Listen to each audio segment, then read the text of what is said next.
दोस्तों आज है 9 मार्च है और आज का मुख्य करंट अफेयर्स में पहला प्रश्न है। सरकार ने कर्मचारियों और वेतनभोगियों के लिए महंगाई भत्ते में बढ़ोतरी और अन्य लाभों को मंजूरी दी है। दोस्तों केंद्रीय मंत्रिमंडल ने 1 जनवरी 2024 से प्रभावी केंद्र सरकार के कर्मचारियों और पेंशनभोगियों के लिए महंगाई भत्ते डीए और महंगाई राहत डीआर में 4% वृद्धि को मंजूरी दे दी है। दोस्तों अभी तक आपने हमारे चैनल को सब्सक्राइब नहीं किया तो चैनल को सब्सक्राइब करें और बेल आइकन दबा दें, जिससे हमारे हर वीडियो की नोटिफिकेशन आपको पहले प्राप्त होगी। चलते हैं दोस्तों अगले प्रश्न की ओर। प्रश्न नंबर 2, कैबिनेट के रुपए के साथ इंडिया एआई मिशन को मंजूरी दी।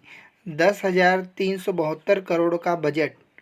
प्रधानमंत्री श्री नरेंद्र मोदी के नेतृत्व में केंद्रीय मंत्रिमंडल ने रुपए के पर्याप्त बजट के साथ इंडिया एआई मिशन को मंजूरी दी।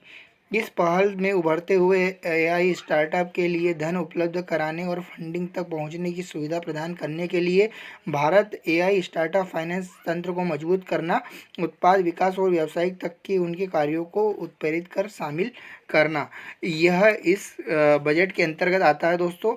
और इस बजट में एआई के द्वारा इंडिया में यह मिशन लागू किए गए हैं, क्योंकि आने वाली तकनीकों में एआई की मदद से आर्टिफिशियल इंटेलिजेंस में यह काफ़ी भागीदारी साबित करेगा। अगला प्रश्न है प्रश्न नंबर 3, बेंगलुरु को मिलेगी भारत की पहली ड्राइवरलेस मेट्रो ट्रेन। दोस्तों यह पहली ऐसी ट्रेन रहेगी जो बिना ड्राइवर की ट्रेन चलेगी। दोस्तों यह ट्रेन बेंगलुरु को मिली है और Bengaluru metro rail corporation limited BMRCL को भारत की आगामी ड्राइवरलेस मेट्रो ट्रेन, जिसे येलो लाइन के नाम से भी जाना जाता है, कि यह 6 ट्रेन कोचों का पहला सेट प्राप्त होगा, जो 18.8 किलोमीटर लंबी यह लाइन आरवी रोड और बोम्ब्रासंद्रा को जोड़ेगी, जिसमें यह देश की पहली ड्राइवरलेस ट्रेन प्रणाली होगी। दोस्तों बेंगलोर में यह ऐसी पहली ट्रेनें होंगी जिसमें बिना ड्राइवर की यह ट्रेन चलेगी और यह आधुनिक तकनीकी में सबसे अच्छा बढ़ावा देने के लिए यह मुहिम छेड़ी है। अगला प्रश्न है दोस्तों, उत्कर्ष पीयूष गोयल ने किसानों की भंडारण सुविधा को आसान बनाने के लिए ई किसान उपज निधि लॉन्च की है। भंडारण रसद को सरल बनाने, उनकी उपज के लिए उचित मूल्य सुनिश्चित करने के लिए प्रौद्योगिकी का लाभ उठाना है। छोटे किसानों को लाभ पहुंचाने वाले नीतिगत बदलाव में श्री गोयल ने WERA पंजीकृत गोदामों में सुरक्षा जमा शुल्क को 3.3% से घटाकर 1% करने की घोषणा की है।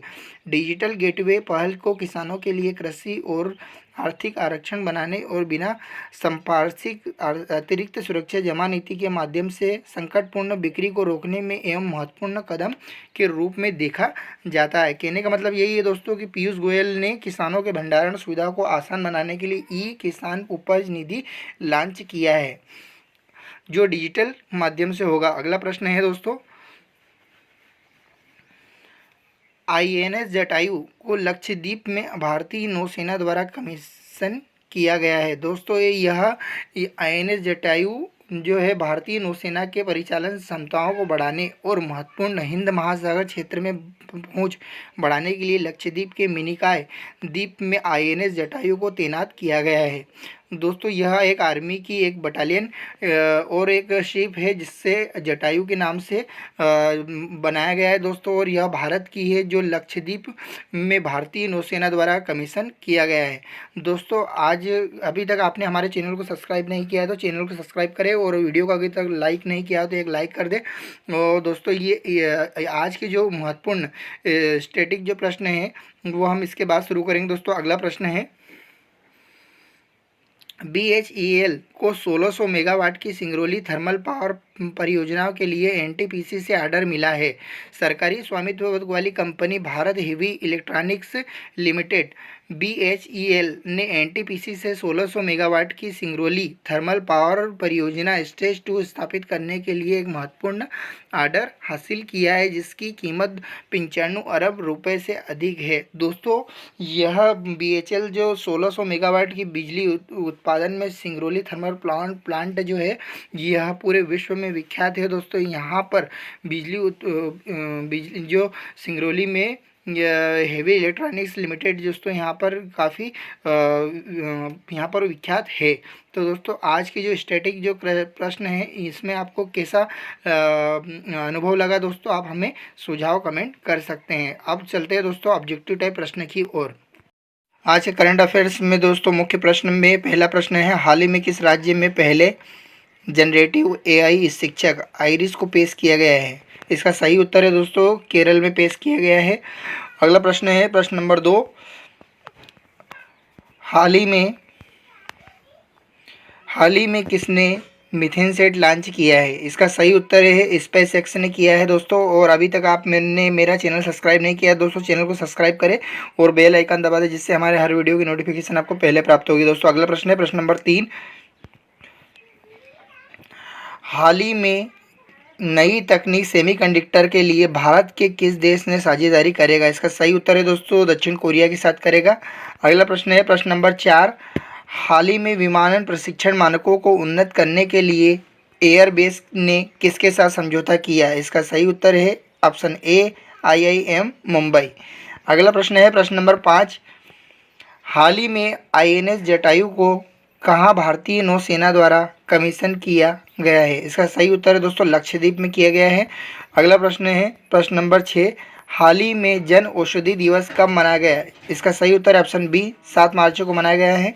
अगला प्रश्न है प्रश्न नंबर 7, हाल ही में किस केंद्रीय मंत्री ने नीति आयोग के प्लेटफॉर्म नीति फॉर स्टेटस को लॉन्च किया है? इसका सही उत्तर है ऑप्शन सी अश्विनी वैष्णव। अगला प्रश्न है प्रश्न नंबर 8, हाल ही में किसने पहली UEFA महिला राष्ट्र लीग जीती है? यह इसका सही उत्तर है ऑप्शन बी स्पेन। अगला प्रश्न है प्रश्न नंबर 9, हाल ही में किस देश ने नरेश कुमार को भारतीय दूत के रूप में नियुक्त किया गया है? इसका सही उत्तर है ऑप्शन सी मॉरिटेनिया में भारतीय दूतावास में नरेंद्र कुमार को देश में नियुक्त किया गया है। अगला प्रश्न है दोस्तों प्रश्न नंबर 10, हाल ही में किसने राष्ट्रीय युवा संसद महोत्सव 2024 में प्रथम पुरस्कार जीता है? इसका सही उत्तर है ऑप्शन बी यतीन भास्कर ने जीता है दोस्तों। अगला प्रश्न है प्रश्न नंबर 11, हाल ही में किस देश ने अपनी मुद्रा का अवलंबन किया है? इसका सही उत्तर है ऑप्शन ए मिस्र ने किया है दोस्तों। अगला प्रश्न है प्रश्न नंबर 12, अभी तक दोस्तों अपने वीडियो को लाइक नहीं किया हो तो एक लाइक कर दे और चैनल को सब्सक्राइब कर दे अगर नए हो तो दोस्तों। अगला प्रश्न है प्रश्न नंबर 12, हाल ही में किस देश ने भारतीय श्रमिकों के लिए बीमा योजना शुरू की है? इसका सही उत्तर है CUAE। अगला प्रश्न है प्रश्न नंबर 13, हाल ही में संसद खेल महाकुंभ 3.0 का आयोजन कहाँ किया जा रहा है? इसका सही उत्तर है ऑप्शन बी हिमाचल प्रदेश में किया जा रहा है दोस्तों। अगला प्रश्न है प्रश्न नंबर 14, हाल ही में मालदीव और किस देश ने गैर घातक हथियार प्राप्त करने के लिए रक्षा पर समझौता किया है? तो दोस्तों इसका सही उत्तर है ऑप्शन सी है चीन। चीन ने गैर हथियार प्राप्त करने के लिए रक्षा समझौता पर हस्ताक्षर किए किसके साथ दोस्तों? मालदीव के साथ में। अगला प्रश्न है प्रश्न नंबर 15, हाल ही में वित्त मंत्री निर्मला सीतारमण ने LIC के अंतर्राष्ट्रीय व्यापार केंद्र का उद्घाटन कहाँ किया है दोस्तों? इसका सही उत्तर है गांधीनगर में। दोस्तों आज का हमारा वीडियो आपको कैसा लगा? अगर वीडियो अच्छा लगा हो तो लाइक करें, शेयर करें, सब्सक्राइब करें। धन्यवाद।